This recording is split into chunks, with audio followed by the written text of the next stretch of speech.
안녕하십니까 여러분, 꽃보다 취업 강원 대표입니다. 오늘은 여러분들한테 LS그룹 채용 공고를 가지고 왔습니다. 지금 2025년 상반기 취업 정말 힘들어요. 공고도 별로 없고 문과생들은 특히 너무 많이 힘들 텐데, 이럴 때 이렇게 거대한 채용 규모가 떴을 때는 꼭 놓치지 말고 넣으셔야 되겠죠.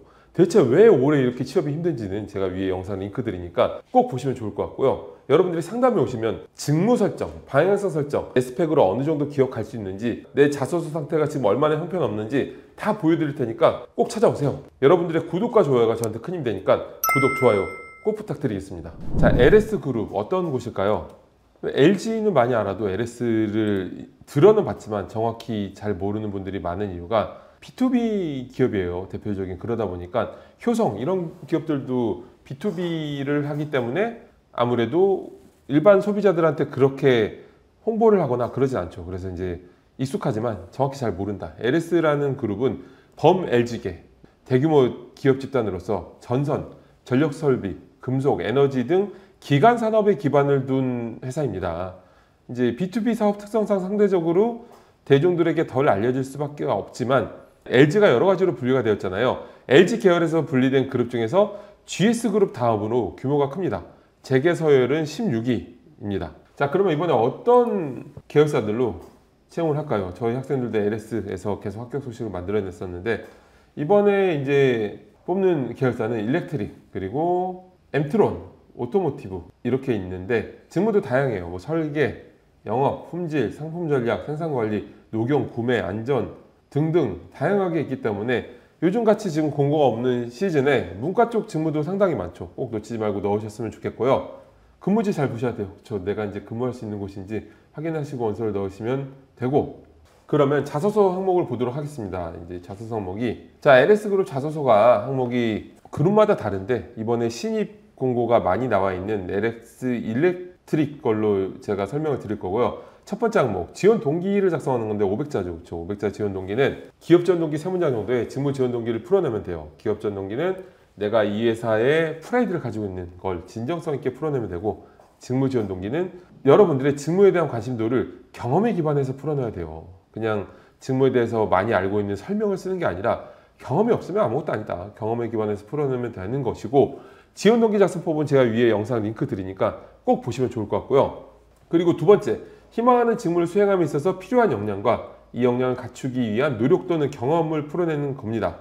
자, 두 번째, 세 번째, 네 번째 항목은 제가 묶어서 설명드릴게요. 자소서 경험 항목들인데, 자소서 경험 항목은 두 종류가 있죠. 직무 역량을 쓰는 항목이 있고, 그리고 캐릭터적인 역량을 쓰는 항목이 있는데, 두 번째 항목 같은 게 대표적으로 직무 역량을 쓰는 거고, 세 번째, 네 번째 항목이 캐릭터적인 역량을 풀어내는 거예요. 그 두 가지의 구분에 대해서 명확하게 알고 싶으신 분들은 위에 영상 링크를 보시면 명확하게 아실 수 있습니다. 두 번째 항목 같은 경우는 어떻게 해야 될까요?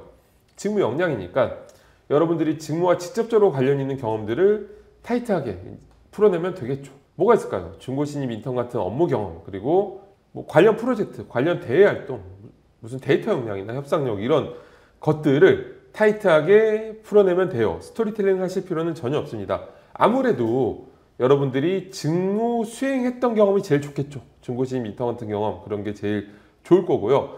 세 번째, 네 번째 항목은 스토리텔링 항목이에요. 스토리텔링 항목이란 건 나의 캐릭터적인 역량을, 나 이런 사람이에요 이런 말 하나도 없이 스토리를 꽉꽉 채워서 역량을 어필을 하는 거고요.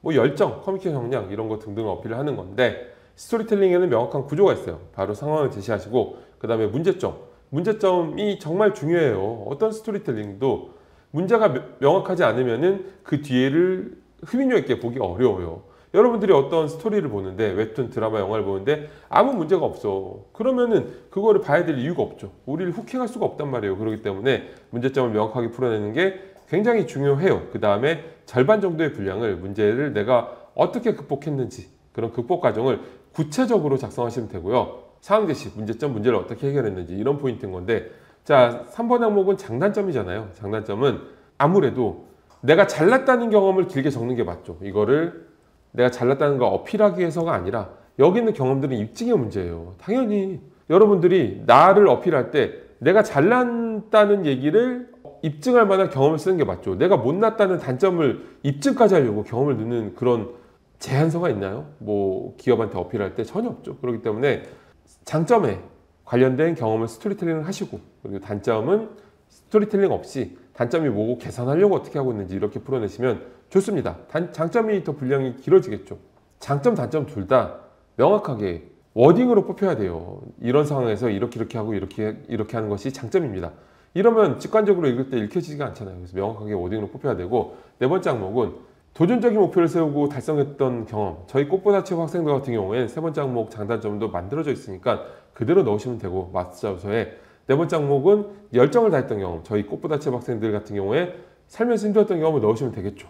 이것도 마찬가지로 가되, 이거는 열정적으로 단순히 아이디어를 내서 해결한 게 아니라 발로 뛰는 열정을 보여주시면 좋을 것 같고요.